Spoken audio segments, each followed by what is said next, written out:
Hey guys, welcome in with Night 5 in, the cool dude with an attitude. That comes to you with a quick little thing from Mr. Dean Approved on Twitter. I guess I shared one of my videos on there. He liked it, he retweeted it, and he gave it a headline, The Cool Dude with an Attitude. So hey, Dean Approved, thank you very much for that shout out. Thank you for sharing my video. I really appreciate it. I'm glad you liked it. I appreciate that, man. So Dean Approved, thank you, buddy. I was kind of just taking a few days before I made any other videos because we all know we've had a really bad tragedy that's happened this past Sunday.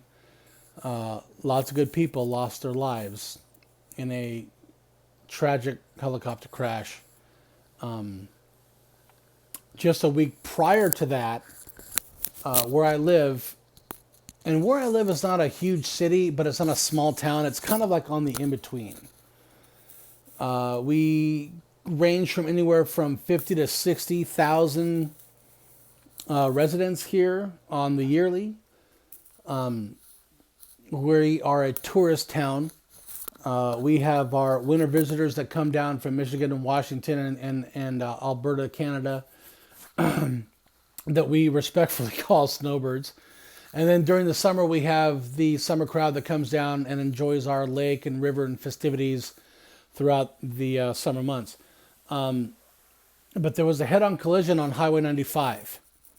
Now, anytime anybody in our city hears of something tragically happen, we all kind of get that knot in our stomach and that kind of gulp in our throat a little bit.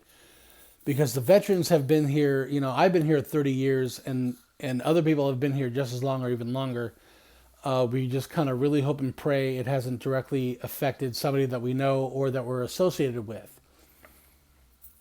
Unfortunately, the head-on collision on 95 affected one of my coworkers. And their family, which is very, very heartbreaking. So it was really sad to see that happen to somebody that I personally knew. And it was this, my coworkers, it was basically her husband's mother's sister and family that were involved in that wreck. So that was bad. And of course, a week later, we see another tragedy. And just absolutely heartbreaking. We're never promised tomorrow, and it was just like, I needed a few days to kind of reflect before I did any other videos. Even people in the NBA, they were letting that shot clock ran down. I mean, nobody wanted to play basketball that day. Nobody wanted to be there. Nobody wanted to be on the court, man. Their heart wasn't into it because of this tragic loss. And of course, not only Kobe Bryant and his beautiful young daughter, but his family and the other families, of course, just as important, and their families as well. So it was heartbreaking. But my boy Jay, Mr. Drunk 3PO himself, he did a video. It was a good 6.5 minutes. It was a good video, and at first I really didn't want to watch it. I'm like, fuck, you're going to talk about Kobe like everybody else is. I mean, I have no care to watch it. But Drunk 3PO is a part of the Fandom Menace, and I love supporting, everybody's channel. So I watched it, and boy, I'm really glad I watched his video. And Jay really talked about his thoughts and his feelings, and reflected on some quotes that Kobe made, in interviews and things like that. And to sum it all up, and kind of my takeaway of it was basically, don't be afraid to ever follow what's real in here, regardless of, they might say no, you might be rejected, somebody might laugh in your face. Fuck all that. Go do what your heart wants you to go do. Don't let anything like finances or doubt or fear of rejection hold you back. because you might not be here tomorrow. And that's just a small sum up. I encourage you guys to please go watch Jay Drunk 3PO's video on his thoughts on Kobe. I really feel that the message that he wanted to send in his video, I received. You know what I mean? Just carpe diem, my sister says. Go seize the day and let nothing like fear and doubt be caught in your way. So yeah, I encourage you to go watch it, man. He really just, he spits it. He just spits it. He just said what was in his heart, and it was a great video. But it was just it was a bad week, man. Like, nobody wanted to play basketball. Nobody wanted to really do anything. So,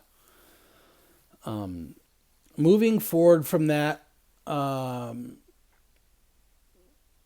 follow your dreams, guys. Just go do it.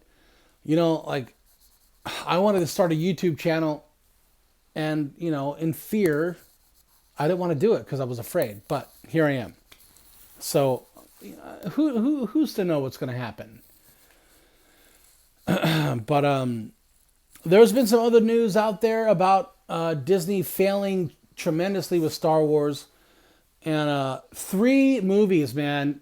Just how do you fuck up?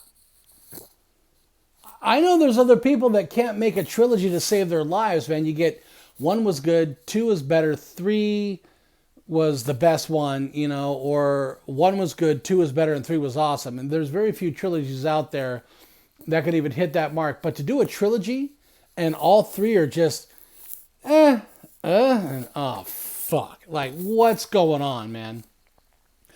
So this is George Lucas's baby. And he's offering to come back to Disney to help.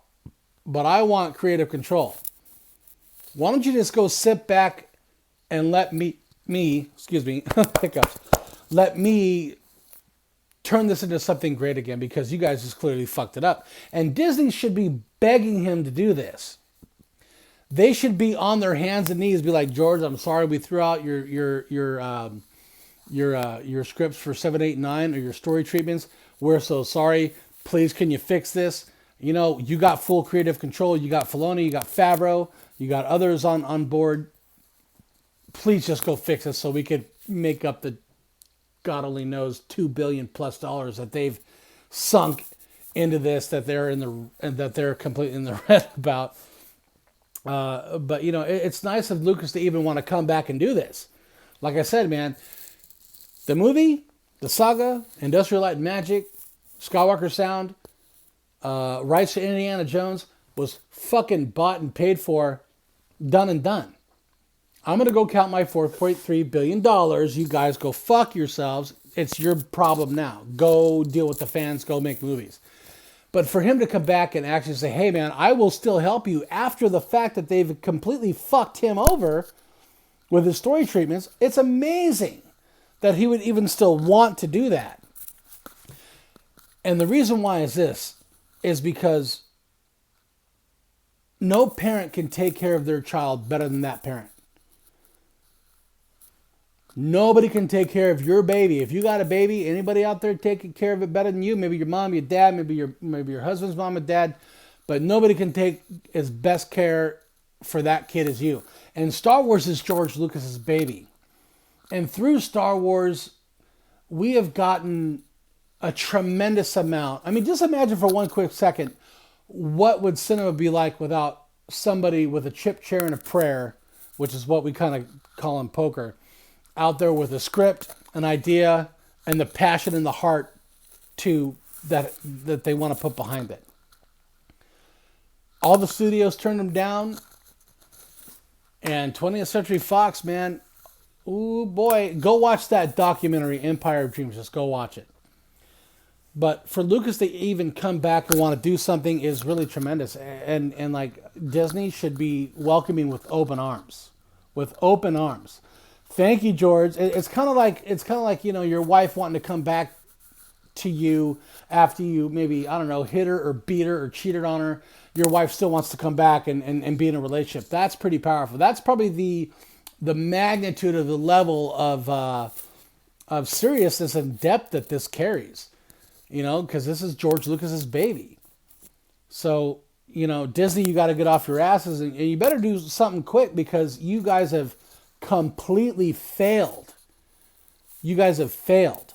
Failed. Bob Iger, you're to blame. Lucasfilm falls under the jurisdiction of Disney, which you are in control of, and you're the CEO of. That lady should have been fired for her poor job 2 years ago. 2 years ago. She should have been gone.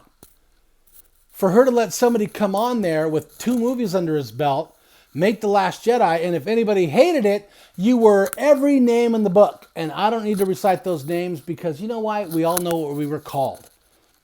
Everybody can go out and watch a movie. Independence Day Resurgence, crap. Now You See Me Too, garbage. Every other movie that's out there that people try to make and try to make a money on, you know what I'm saying, over there? Tanked, and it's fucked up. We said the same thing about The Last Jedi. We got called every name in the book. Bad. You should have been fired. Iger, I think you should be fired as well, buddy. You did a terrible, terrible, terrible job managing your vast empire. And I've said before in another video, Disney has their hand in too many cookie pots, man. They need to shorten, maybe sell a lot of things off, where they can kind of have more of a grip in all the vast companies that they own, so they can kind of be overseen a little bit more easier with a lot less.